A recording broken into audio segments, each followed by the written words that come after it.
चुनावी मौसम है, जुमलों की बारिश के लिए तैयार हो जाइए। और जुमले इतने ज्यादा होने वाले हैं कि नए नए शगुफे उसमें रचे जाएंगे। मोदी सरकार ने एक नया जुमला, एक नया गुब्बारा छोड़ा है। 9 साल में 24 करोड़ 82 लाख लोगों को गरीबी से उबार दिया गया है।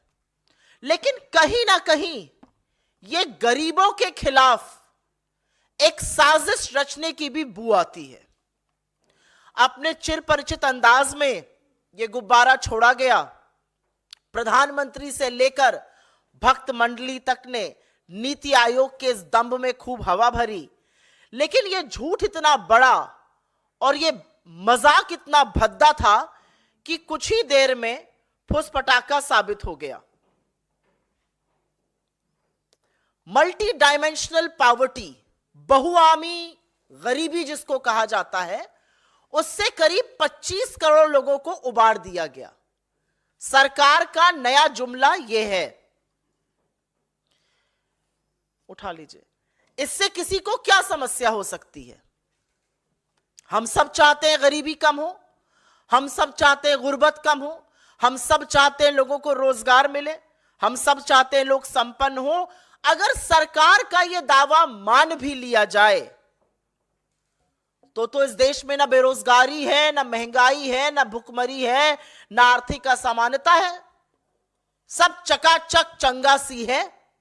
लेकिन जमीनी हकीकत इस दावे के बिल्कुल विपरीत है।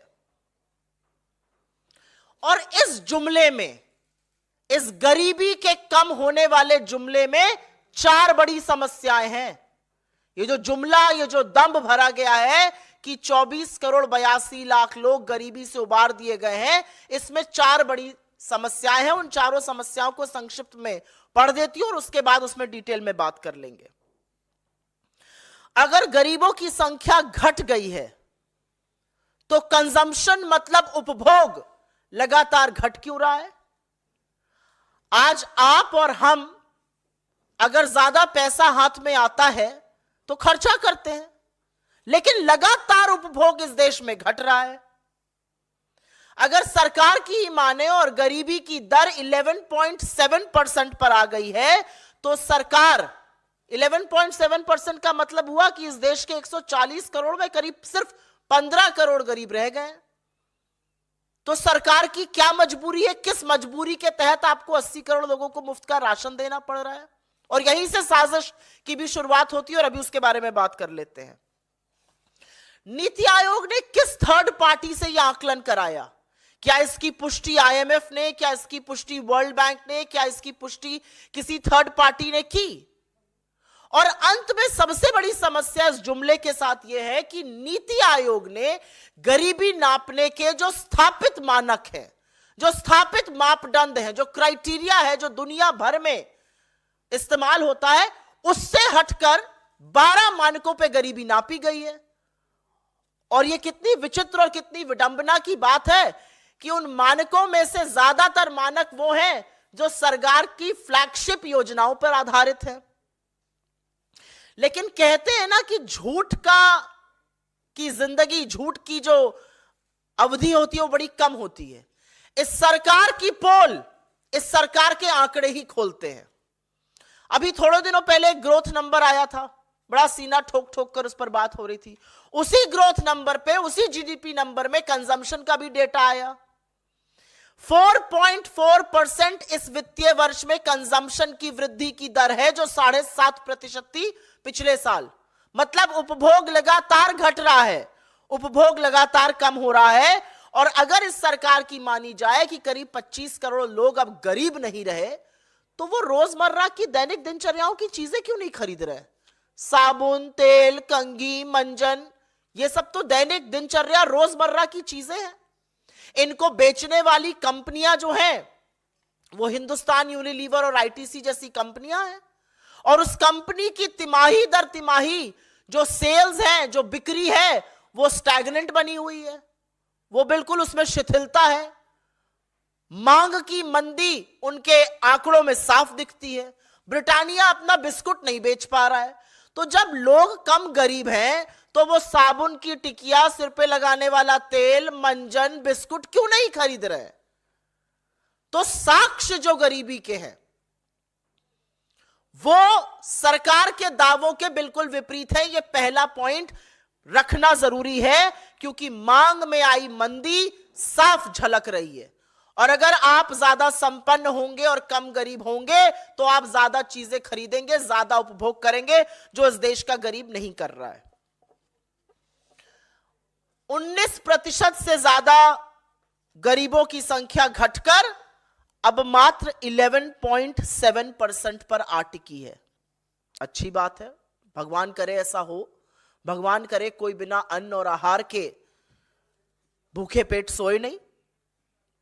140 करोड़ की जनसंख्या है इस देश की। 80 करोड़ को, मेरे देश को इस कगार पर ले आए हैं मोदी जी की 80 करोड़ को अगर मुफ्त का राशन ना दें तो भूखमरी से लोग मर जाएंगे।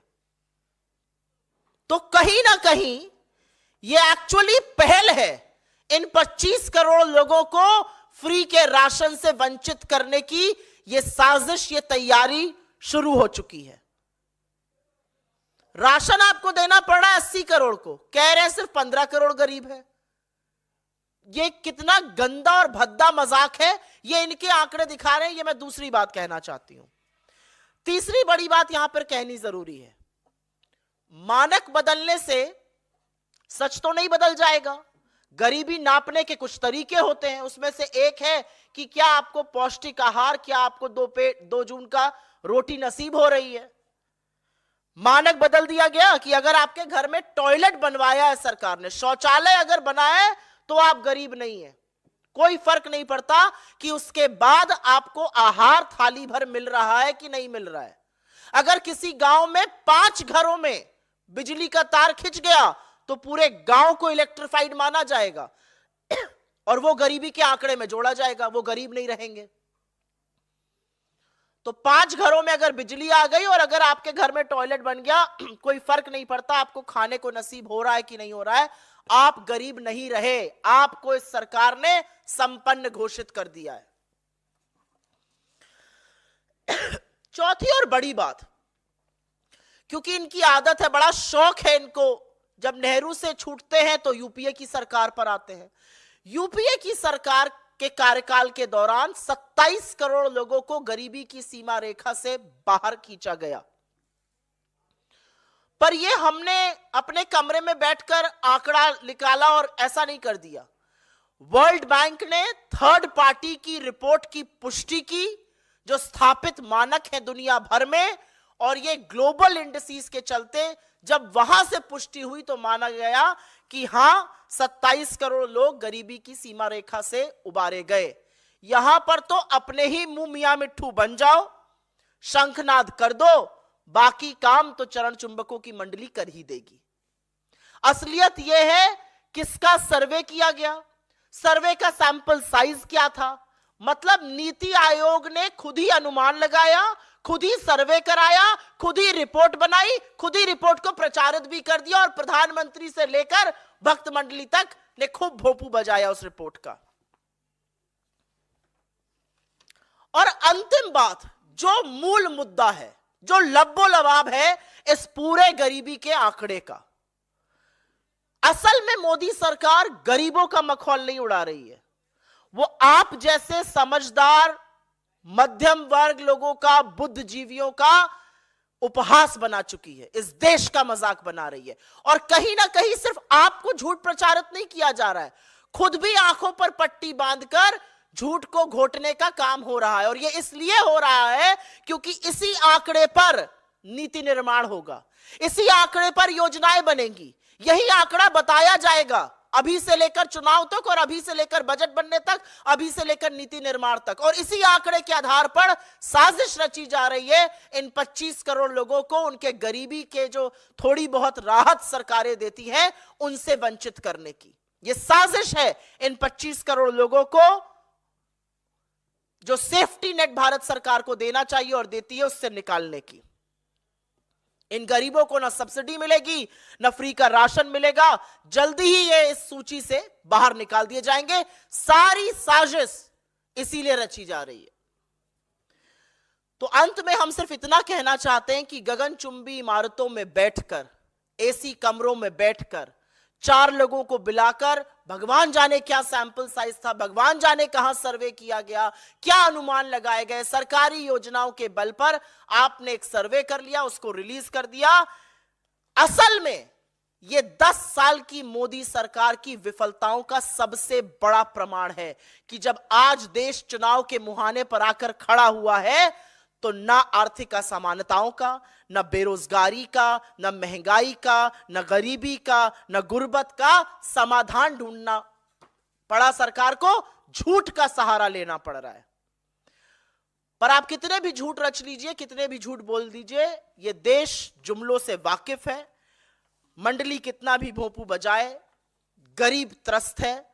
और इस मंच से, इस सरकार से एक सवाल भी है और इस सरकार से एक पुकार भी है कि गरीब के खिलाफ यह साजिश रचना बंद कर दीजिए। I will very briefly make a brief statement in English on the recently reported numbers from the Niti Aayog, which have been quoted not just by the Prime Minister but the entire ecosystem and large sections of the media, without asking the relevant questions that should be asked of this. The latest jumla in a list of jumlas that we will see up until elections is the fact that 24.82 crore people have been lifted out of poverty. The truth cannot be further away from this. And the reality is that nobody knows how Niti Aayog has arrived at these numbers. It has changed the established criteria how it's calculated. Neither the World Bank nor the IMF have cited any third-party stories. This was an estimate done by the Niti Aayog. The report was prepared by them. The survey was done by them. It has been reported by them also. But the situation on the ground, the reality on the ground is extremely stark. And the reality on the ground is extremely different from what the numbers report. And there are only 4 pillars to exposing this blatant lies of the BJP and its ecosystem and also the Niti Aayog's report. If people are less poorer, why are they consuming less? If indeed there are only 11.7% people who are poor in this country, which is roughly 15 crore, why does free ration have to be distributed to 80 crore people? Niti Aayog has not taken help of any third party. Neither the World Bank nor the IMF have supported these numbers. And why has the Niti Aayog done away with the established criteria how poverty is calculated and tracked worldwide? So let's begin with point number 1, and very briefly, consumption in this country is down to 4.4% from the previous fiscal of 7.7%. Why? Because people are buying less. Anybody who's better off, anybody who's less poorer will buy more. And especially things of FMCG, the fast-moving consumer goods like soap, like shampoo, like oil, like toothpaste.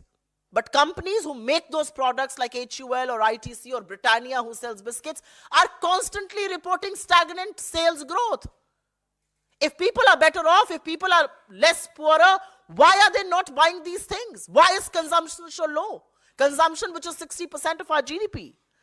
If indeed 29.1% poorer have been reduced to now 11.7%, why is the government forced to give free ration to 80 crore people? The reality is that the government has to do this because if it does not give them the safety net, people will die of hunger. And the government should do this. Why have criteria been changed? Multi-dimensional poverty index essentially says that if a toilet has been constructed, it doesn't then matter whether you have access to food and nutritious food, you are no longer poor. If 5 households in a village are electrified, the village will be considered electrified. You are no longer poor. These are the loopholes in this report. And let's talk about established criteria. During the UPA period, 27 crore people were lifted out of poverty. And we did not claim that. We did not do a survey. There was a third-party survey that was done, which was endorsed by the World Bank, and they said 27 crore people in the history of independent India have been lifted out of poverty for the very first time in those numbers. But here, the Niti Aayog has done the survey, they have done the estimates, they have prepared the report, they have released it, and right from the Prime Minister to the entire ecosystem is just going to sing peons of that survey. Whereas the reality on the ground is in sharp contrast. Because if you go by the reality on the ground, the survey essentially establishes there's no unemployment. The reality is unemployment, high prices, income inequality, lower wages, extreme poverty. 23 crore people were pushed into poverty during the COVID times. What happened to those people? Are any questions being asked? And last but not the least, the reality of this report, the reality of these numbers is that there is an entire conspiracy being hatched against the poor of this country. Because very soon, close to 25 crore people who have now been declared not being poor will be taken out of the safety net that the government offers to the poor. They will very soon stop getting subsidies. They will no longer get free ration. They will be taken out of the government security net, the safety net, which any welfare state offers to its poor people. And that's the conspiracy that we are worried about. So it's easy to sit in your echo chambers. It's easy to sit in those AC rooms. It's easy to sit in those sky-high buildings and prepare reports like these. But the only thing that we want to say from this platform right here is that this is a conspiracy being hatched against the poor. Stop making a joke of yourselves. Stop making a joke of India's middle class. Stop making a joke out of India's poor. Because the reality is your policy formation will happen on these numbers. And these numbers are grossly misleading.